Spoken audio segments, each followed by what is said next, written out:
I will throw you over to Katy and give her insights on the data exchange.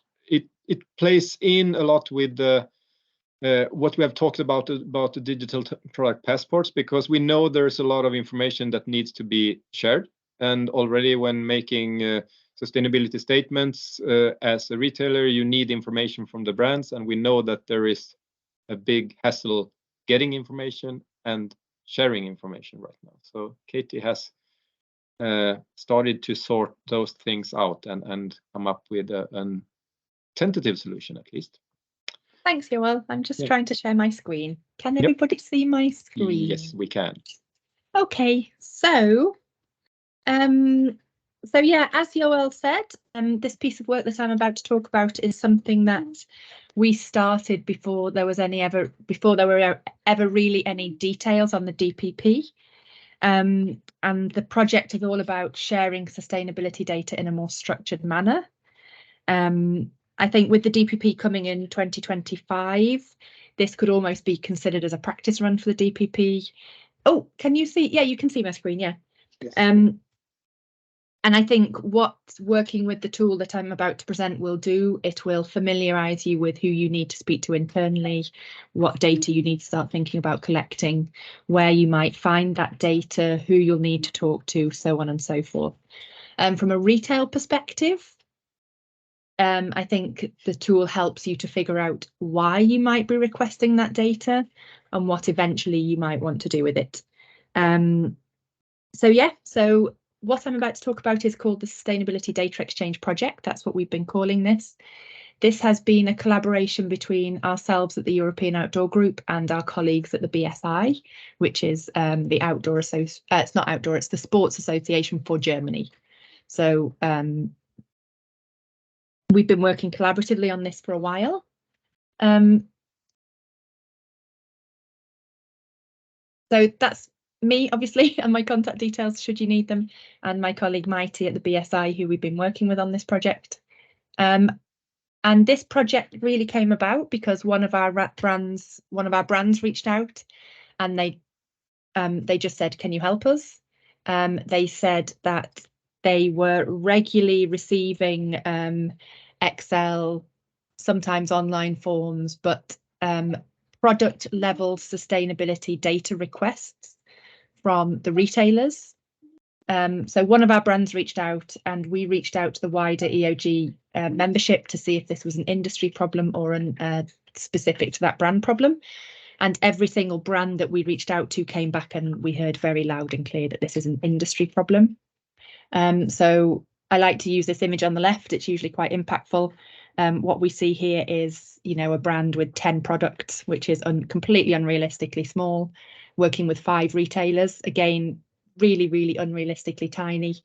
But even with 10 products and 5 retailers, there's a huge amount of data that's traveling in all directions. So we set up this project, and the aim of the project was to try and find alignment on product level sustainability attribute communication between the brand and the retailer.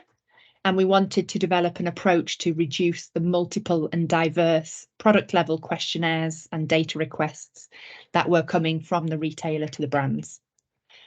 What we intended to do really was to develop one harmonised Excel spreadsheet to exchange data and to really develop a kind of harmonised language around kind of sustainability attributes.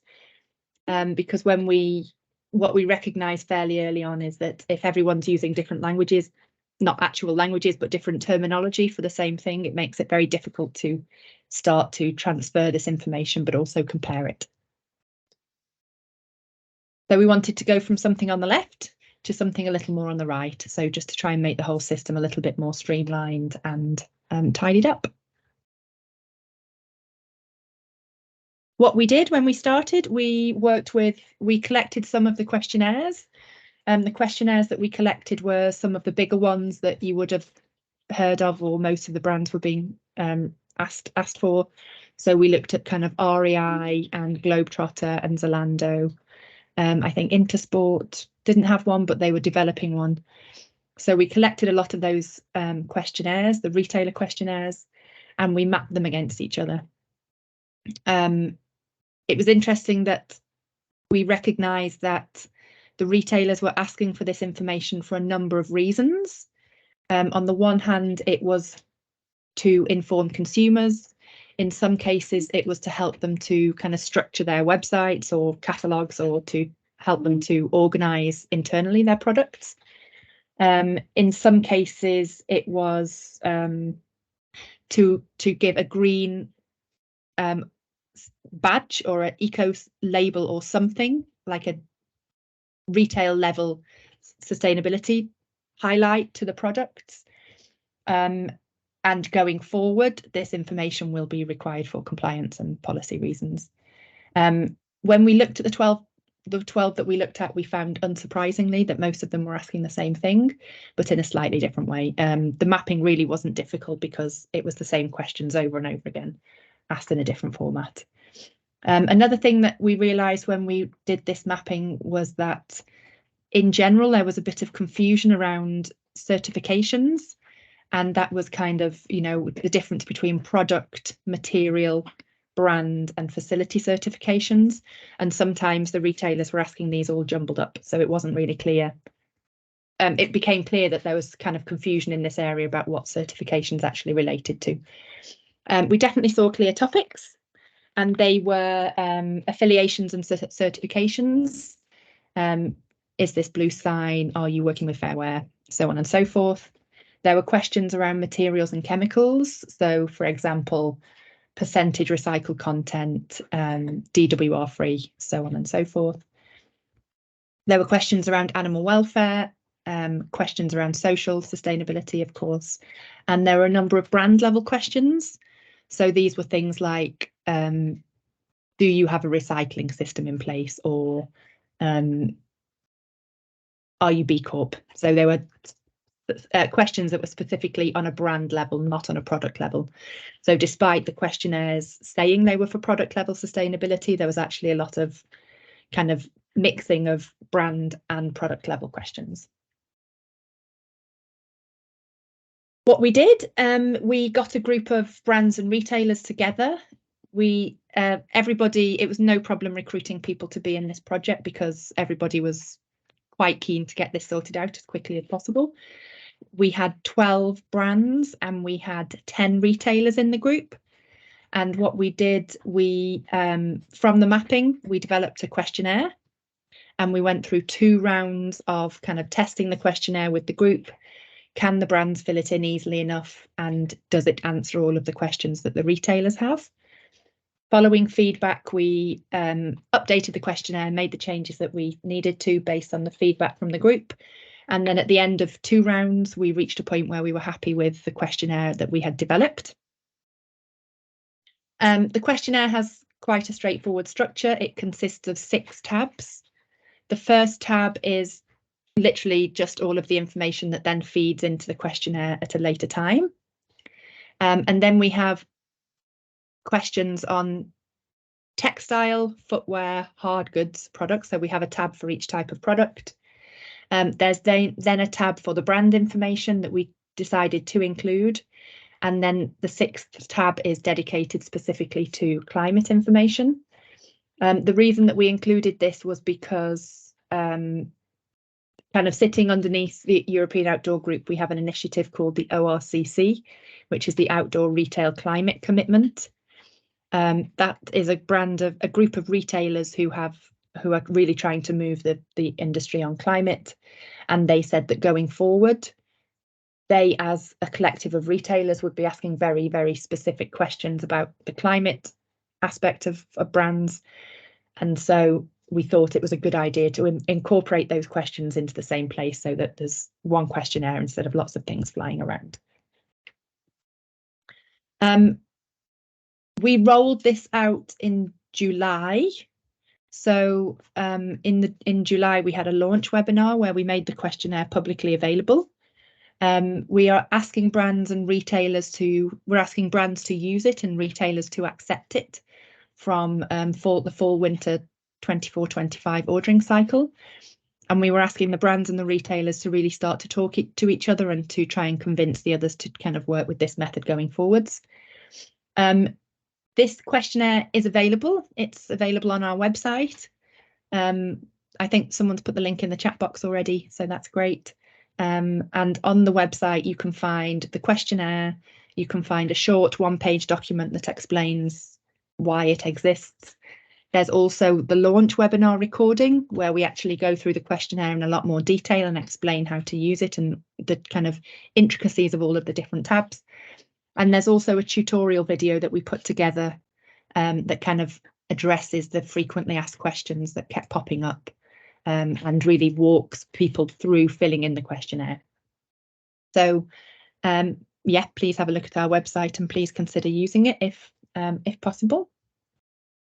Going forward, we've recognised that there's still a few little bits and bobs that we need to do to tidy it up. The hard goods section needs improving, and we're working with a specific group of hard goods manufacturers. And in early 2024, we'll gather that group and really start to kind of improve that section. We're having conversations around including the full product weight. And I think this feeds into some of the policy that Pascal was explaining, because if we need to include a percentage of recycled materials, obviously that needs to be calculated from the full product weight. So we will include that going forward. We heard very clearly from the retailers that eventually they will start to ask for CO2 calculations per product. We haven't included this yet because we know that data is not readily available or easily calculated, but we do know that this is the way that retail is going, where they will start to need that kind of information. I think as retail are currently in the process of calculating their corporate carbon footprint and so on, they really start to need this to help them to calculate their scope 3. We're also looking at including an automated data import. This is probably more relevant for brands than retail, but it will help to speed up the process of filling it in and make it much more easy to do. Again, we're in conversations around including trims and zips, and this also influences the full product weight question, because obviously if we're including the full product weight, then there needs to be calculations for trims and zips and so on. We also have had a few conversations around certification management. So some retailers said that they would soon be requesting all certifications hard copy. So we're looking at ways to integrate a certification management aspect. We know we also need to discuss with PLM and ERP system providers to talk about kind of automation of data input and so on. And this is a conversation we're hoping to have fairly soon. I think Yoel's just written in the chat box to please put your PLM ERP system provider in there if possible, so that we know who we need to start having conversations with. And so yeah, so this is kind of where we are. I think I tried to do that in 10 minutes, Yoel, and I think I kept to time. So it's very high level, a very, very short overview. But if anyone has any questions, or if as retailers you would be interested in using accepting the questionnaire, that would be excellent to know, and we would really like to talk to you about that. The next steps for us are we're going to meet at ISPO to talk about building the wider dissemination strategy. Since we launched the questionnaire, we know that some brands are using it, and some brands are pushing back on retail and saying going forward, this is the only one we will be filling in. We also know that some retailers are accepting it, some straightforwardly from next year. Others are going through processes where they're training their staff internally. So really, some retailers are really kind of doing some due diligence around how to implement this. We also know that there are some industry pilots going on between a few brands and retailers. So a few brands and retailers aren't willing to go completely 100% straight away. They want to just test it out on a more bigger industry scale first. And we will revisit this in January 2024, where we will open it up and make any changes necessary. So yeah, so here's a project group. It's nice to say thank you to the project group again if anyone's in this call. And any questions